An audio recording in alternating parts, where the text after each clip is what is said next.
Welcome to another episode of Insolent Answers. Those of you who have watched this series before already know that this is an unscripted series where I answer questions that were either posted in the comments, emailed in by subscribers, or I found on the internet. My answers are on the fly, unscripted, and hopefully they will help somebody else out there. Now, before I start answering questions, I would like to bring up the fact that 79% of my viewers are not subscribed to my channel. Come on, fam, you've seen my logo in other channels. You're here already. Please support the channel and hit that subscribe button. It really helps out. Okay, let's start answering questions. All right, what's the first question for today? Are you a member of the Fiend Gang? All right, to the subscriber that emailed that question in, thank you. That's actually a pretty simple question to answer. No, I am not a member of the Fiend Gang. I do get along with the Fiend Gang. I've been in contact with them before, and we have worked before on a issue that all our channels had together. This is actually how the Fiend Gang and I started our acquaintance here. But I am not a member of the Fiend Gang. I am completely separate from them. But as you have seen in the past, where I did a previous episode with Locke the Bounty Hunter,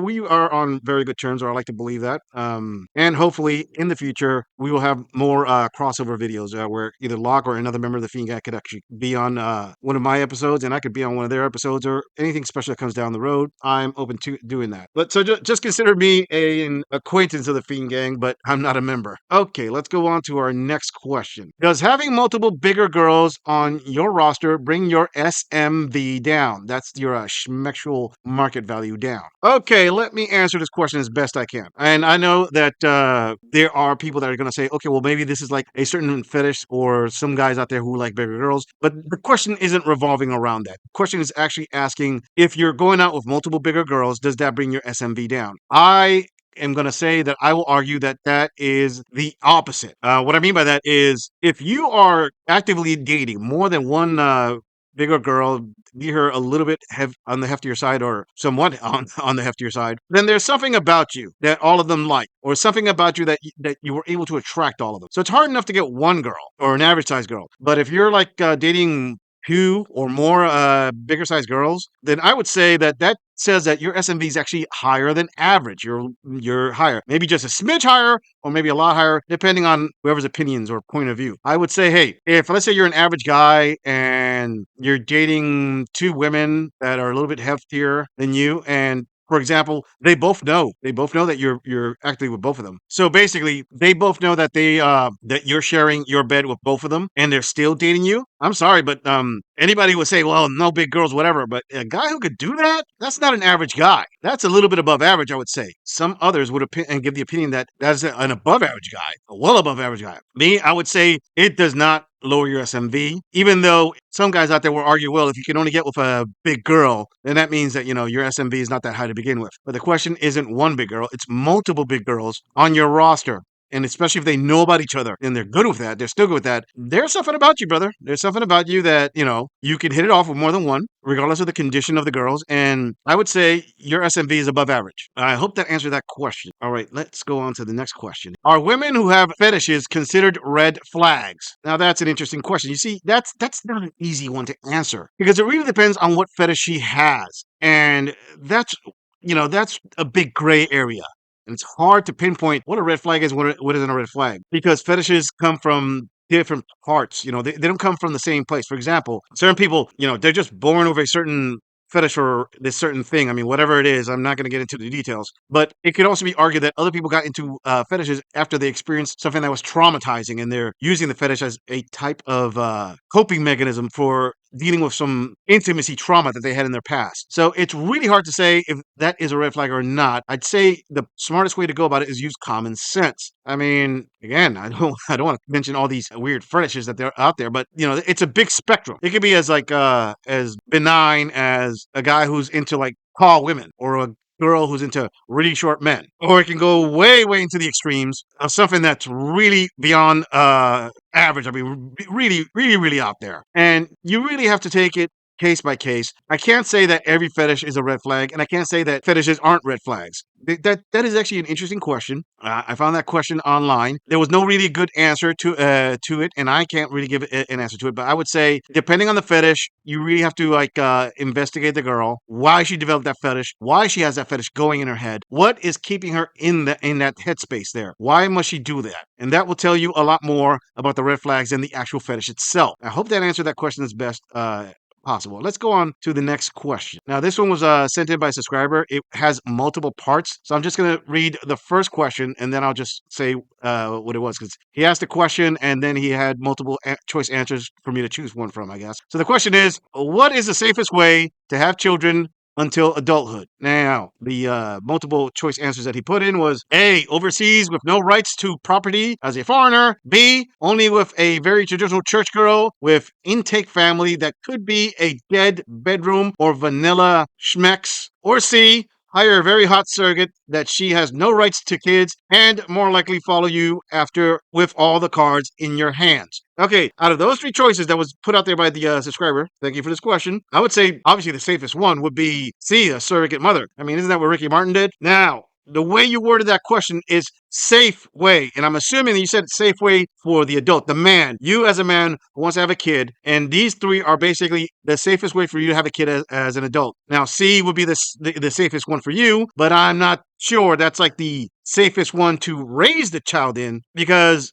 eventually the kid is going to start asking questions like, who's my mom? And they're going to want to meet their mother. Kind of like, when children who are brought up by single mothers and they were conceived through artificial insemination. And you see those organizations out there that they try to help these kids find their biological fathers. Well, the same thing, but backwards. The kid will eventually, as they grow up, they're going to want to know who their mother is. And you're going to say that the mother has no right to the kids, but at the same time, the biological mother may follow you around. But eventually, if she is not going to get a ring out of it or she finds something better out there, she's going to go because she has no rights to the kids. And she will find distance there. And the kids themselves, they're going to want a picture of her. They're going to want to meet her. It's just biological. It's who we are. We know we have two parents, a mother and a father. We're going to want to know who they are, even if they don't want to know who we are. I'm going to also touch on the other answers you gave here. Option A, overseas with no rights to property as a foreigner. That would be your second safest, I would say.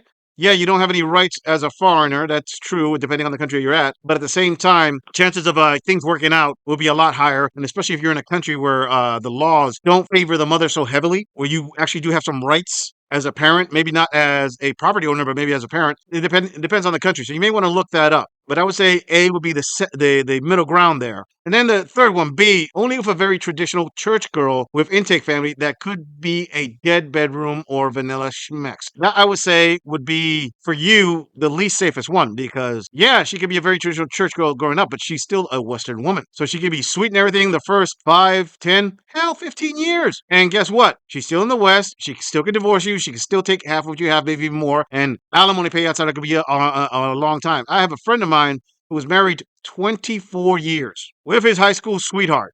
They had 2 kids. Kids were growing up. Everything was beautiful. I thought everything was great. And then I got a phone call out of the blue that his wife dropped the divorce papers on him because she needed to find herself at this point in her life. When she was in her late 40s, going into her 50s, she needed to find herself because she felt that he was holding her back because they followed him because he had the money-making career. She ended up getting half of everything, and he told me that he had to pay alimony for 20 years. So that doesn't seem safe to me. Now, obviously, it was safe for the children. The kids were brought up in a stable environment, but once they're out the door, women will start thinking, oh, well, my job here is done. I want a payout. Pay me out. So I would say that's the least safest way to go there. I mean, as long as they're in the West or a Western country with Western laws that predominantly favor women, there's no safety there.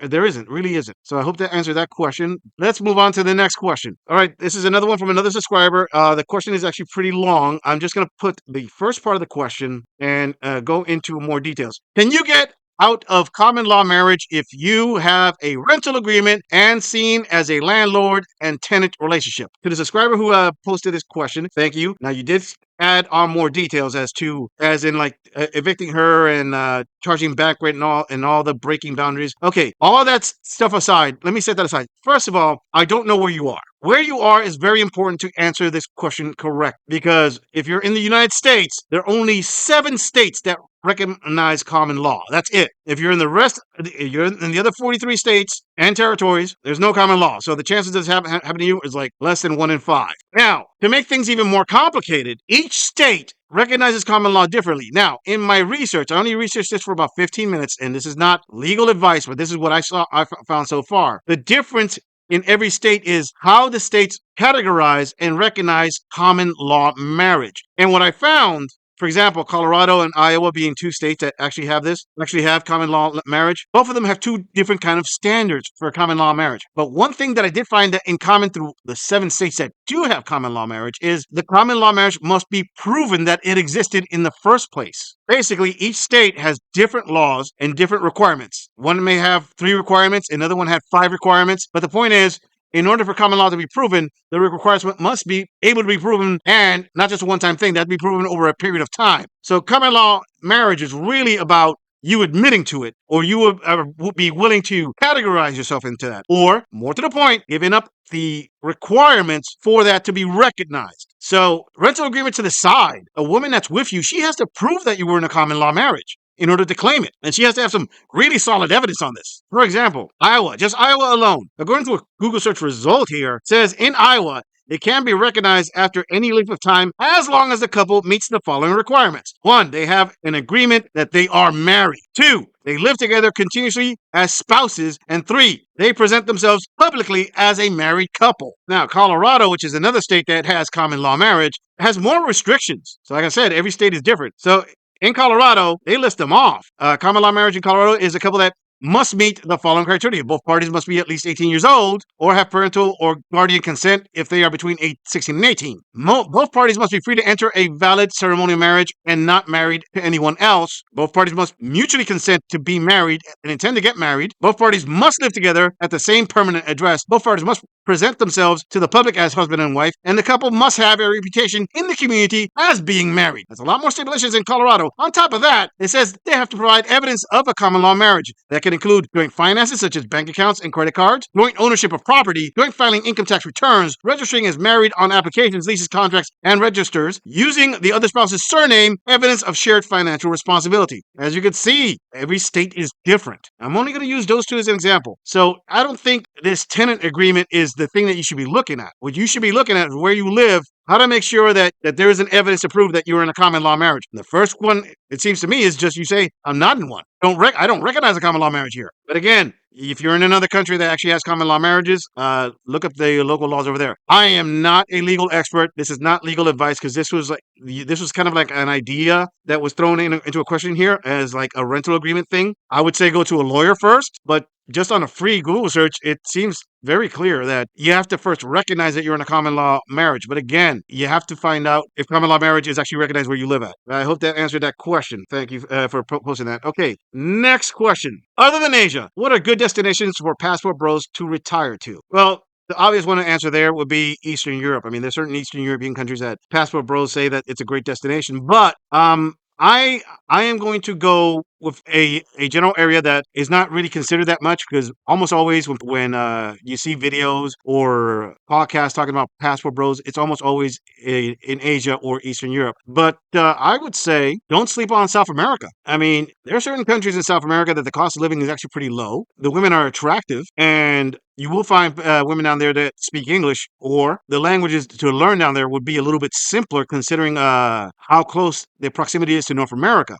So I did a quick Google search to find out what destinations are good for passport bros in South America. A couple that I'm going to say out there now, these come from passport bros that are living in South America. They have fewer views than the ones in Asia. And I believe that's because most men would find Asian women a little bit more enticing because it's a little bit more exotic for us, especially the ones in Thailand and the Philippines. The obvious one in South America is Colombia. And we've all heard about Medellin, Bogota, and Cartagena in Colombia. But there are a couple other big cities or medium-sized cities in other South American countries that I am seeing popping up. Don't sleep on them. So let me mention a few. And the cost of living is really, really low compared to the U.S. And apparently the women are a lot more traditional there. So if you're willing to go to South America and work on your Spanish or Portuguese, you could find yourself in a good destination. Now, the number one thing that I found in my searches here that attract passport bros to South America, other than the cost of living being lower, is the time zone. You're still in the same time zone as wherever you're from in the US or a lot closer to it versus being on the other side of the world, being on a different time zone. It really can mess around if you have a business and you want to run the business during your East Coast, Central, or Pacific time zones. Also, it makes it easier to contact family because you're basically like awake with roughly within the same amount of time, and you don't really lose a whole lot of time when flying from the South American country up back up to wherever you're from in the states. So that I found that are of interest. Let me spot off a couple. You have Santiago, Chile, and Medellin, Colombia. I already mentioned that one, but that came up here. Lima, Peru is another one that came out. Very interesting. There are other ones that were listed that seem to be growing destinations for expats. Another one is Punta del Este, and that was in Uruguay. It's kind of a beach town, got a lot of resorts, and it seems to be a good expat destination. Another one that was mentioned here a couple of times by more than one YouTuber, which I didn't even know about this until I did the Google search, is Mendoza, Argentina. Apparently, it's a wine country town that has a very low cost of living, and the expat community is actually growing there to include passport bros. Now, please keep in mind when you're going to do these passport things, research all these places on your own. I'm just mentioning the ones that are not in Asia that probably the lesser known ones, maybe a little bit more accessible. It's best to communicate with the passport bros that have YouTube channels down there or maybe have blogs going. Educate yourself with them. I mean, contact them. I mean, if I'm going to recommend anything, I would say contact expats that are out there living in these places that I've mentioned or a couple other places. You're going to get a lot better information than I could give you. It may be doable. It may be even doable right now. Again, this is only to answer this question as to other places to go other than Asia. And I believe that Passport Bro community is going to grow and it's going to just find, newer fertile ground, destinations to go and so Western men can go and find better relationships in these countries that haven't been westernized, that haven't really destroyed traditional relationships. I'm pretty sure at least one of the cities that I mentioned here, you can find something there. Well, hopefully that answered that question as best I could. All right, next question. This was posted by a subscriber. Which benefits the government more, welfare or child support? Well, that's easy.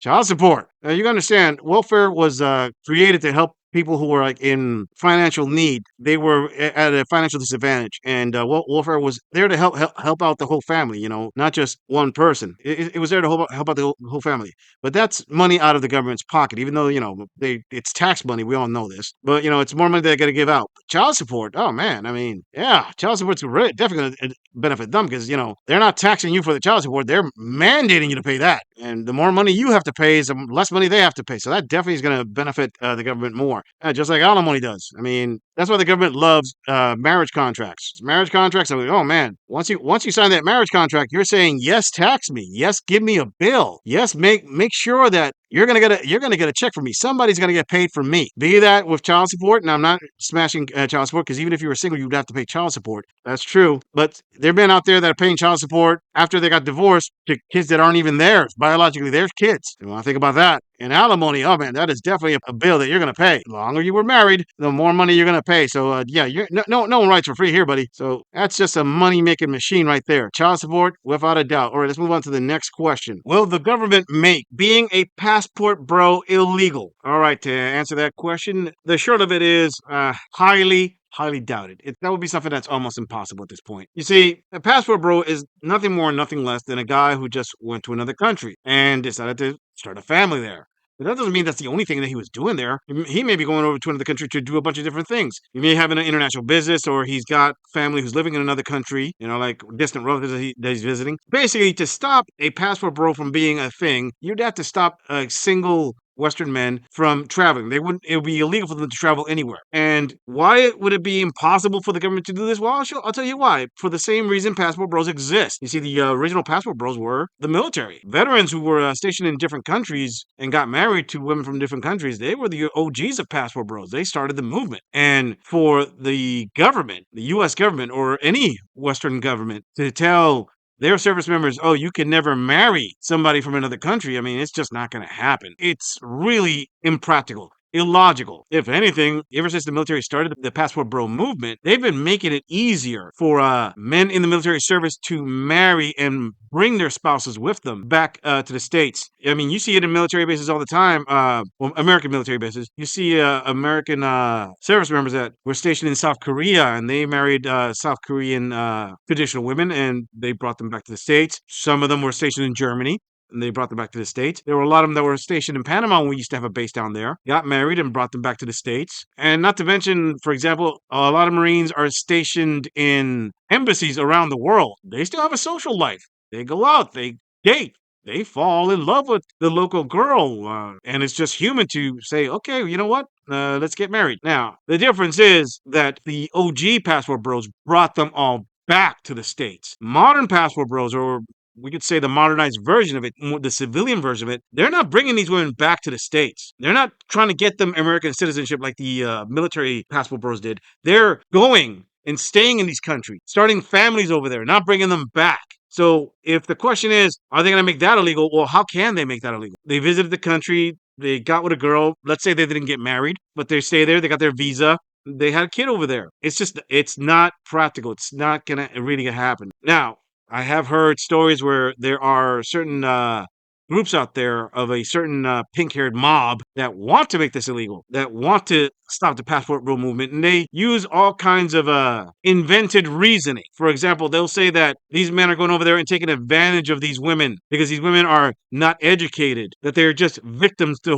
whole way, and these men are just abusers. Well, first of all, in saying that, that's a very racist slash bigoted slash entitled train of thought, because I've seen on these passport bro channels, a lot of these women are actually better educated than American women. They'll speak multiple languages. They're better trained to be housewives. They're more respectful to men. So the justification to try to stop this, making it seem like it's some kind of like human trafficking or serfdom, is just not justifiable. It doesn't make sense. It really isn't airtight. And then you hear the other things about, oh, they're just going over there to physically slash intimacy abuse them when they married them. Well, in those countries, those women still have the right to reject the marriage proposals. They're grown women, and when they're proposed to by these passport bros, the ones that do get married to them, they can say no, but they say yes. And then when you have Western women say, oh, they're just taking advantage of them, forcing them to say yes because they're going to offer them a better life. Well, what are the women in the West doing when they say yes to a guy? Because they want a better life. They want a guy who makes more money than them, who's better than they are, so they can upgrade. So I'm sorry, the excuses to try to ban this practice or try to make it illegal are just weak. They're very feeble. And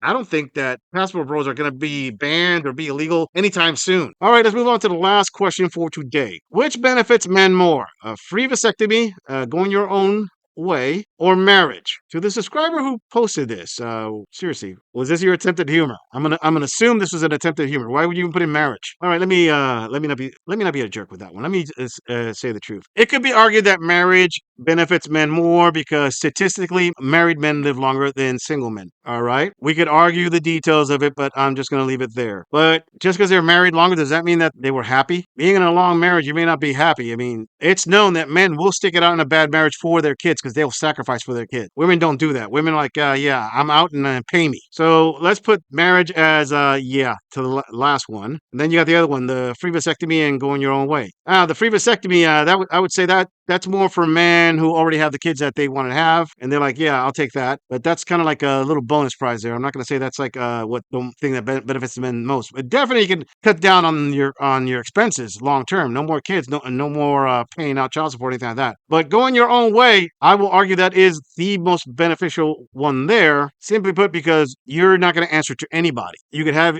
a kid on your own terms, pay out what you're going to pay out. That's completely understandable. I would say out of the three choices you put there, going our own way was the best one. I'm not saying it's foolproof. I mean, hell, you can go your own way and have 5 kids from 5 different baby mamas, and then you'll complain, I should have taken the free vasectomy. But I think going your own way out of those 3 choices is the best answer there. All right, that is it for the questions. I think this wraps up this episode of Insolent Answers. I hope these answers helped out everybody out there. Thanks for joining, and I will catch you all in the next episode.